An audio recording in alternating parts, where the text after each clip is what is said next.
within 14 days you will have your compost. Compost helps to enrich our soils by adding nutrients to the soil. 1 kg of compost can hold up to 6 liters of water. It cuts the cost of production.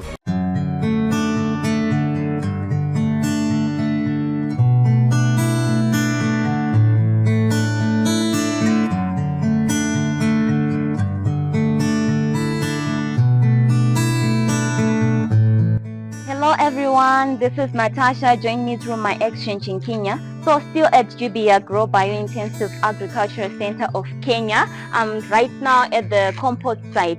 We cannot talk about agroecology without mentioning compost making, and this is quite a great innovation because you'll be using already available resources in the farm, and since they're integrating livestock production with crop production, they can take the crop residues, they can take animal waste to make this compost, avoiding use of synthetic fertilizers and also reducing costs on the smallholder farmers. So right now I have Ken, who is going to take us through the types of compost that they are making here at GBX. So welcome Ken, and you can take us through the types of compost. Okay, thank you very much Natasha. I'm Kennedy Namdogo from Grow Biointensive Agriculture Center of Kenya here, and as Natasha has explained, here we make different types of compost in order to enrich our soils. And one of the types of compost that we make, we use pile compost, because pile compost is a type of compost which undergoes aerobic decomposition, whereby we use oxygen, and by use of oxygen, macro and microorganisms will help us decompose the materials. And in the pile compost we have 3 types. And the first type of compost is what we call hot compost. Hot compost is a type of compost which we use more of immature materials than mature materials. And this type of compost decomposes very fast, and it can take up to 2 months for you to collect your compost. Then we have another type of compost called cool compost.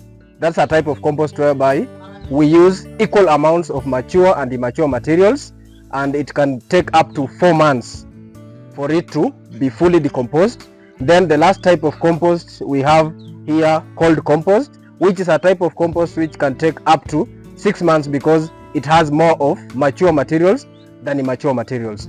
Also we make bokashi there, whereby bokashi is a type of a compost which undergoes fermentation, and we use different types of materials which we collect here in the farm to ferment. Within 14 days you will have your compost. Also we make teas, tea manures from plant leaves. We ferment them in 21 days, then it will be ready to be used as foliar or for top dressing. Okay, so there's another type of compost which is called vermicompost, which is made by use of locally available resources or kitchen waste that you usually throw away. Those are the remaining ugali, the banana peels, everything you can see in this compost, the carrots. You can make a vermicompost from it, and it has so many benefits, especially for those farmers with clay soils. It can help break the particles or the molecules and improve the drainage and aeration of the soil. So here I have Ken, and have picked some of the earthworms that is a major resource in making vermicompost. You can see the earthworms. Oh, is it not? You see? Yeah, so these are used in making vermicompost, and Ken is going to take us through the process. And also there's other products that can be produced from vermicompost, such as vermiliquid, which is used as a foliar fertilizer. Ken, you can take. Okay, thank you. Here in GBX we also do what we call vermicomposting, and vermicomposting is a type of composting method whereby we use worms to decompose the materials from the farm or the kitchen. And as you can see here in this structure, we have a lot of materials here. In this end we have this is a vermicompost which has already been cured. It has undergone the process of decomposition through these worms, And in this side we have readily available compost, the final product. Then in this end we have materials which are still undergoing decomposition. These are waste from the farm and also from the kitchen. So this structure has been constructed in a slanting way, so that we collect here, we can collect vermi-liquid, then on the other side we collect vermicompost. So the vermi-liquid is a liquid which is gotten from the water which we sprinkle here to make the materials soft, so that the worms can feed on them easily. So in this type of composting, as Natasha said, we have two types of end products. We have vermicompost, and then we have here vermi-liquid, which we use for either foliar or doing top dressing in the farm. So thank you very much. Those are the types of compost that we make here in GBAG. Okay. Thank you so much, Ken, for taking us through the types of compost. So you had that you have a variety you can choose with the types of resources that you are having in your farm, which compost to make.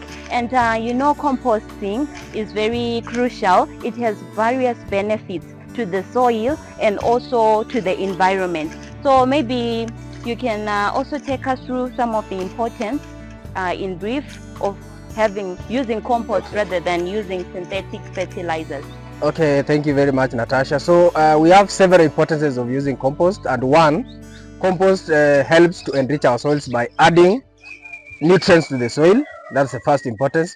The second importance, compost helps to nurture or grow living organisms, the macro and microorganisms in the soil, which helps us to break down organic matter in the soil so that we get humus, whereby humus helps us to produce now nutrients which will be readily available to the crops.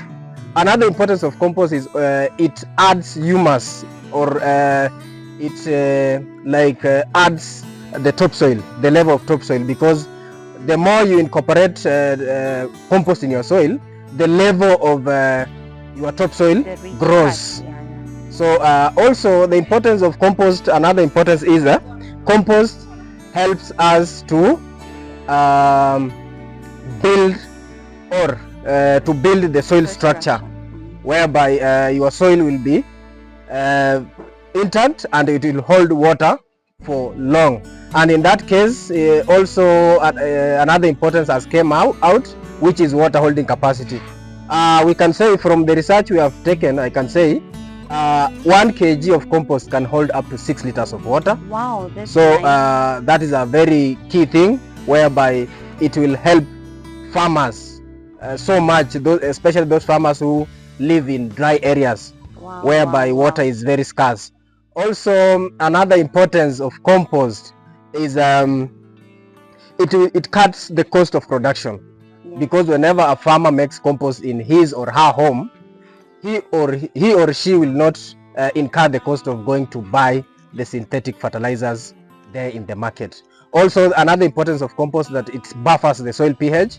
When your soil is acidic, it will neutralize, and also when your soil is very alkaline, it will reduce the alkalinity, whereby your soil will be very balanced. Thank you very much. Okay, thank you so much, Kennedy, for that explanation, which is really educative, and I hope you have learned a lot through this session.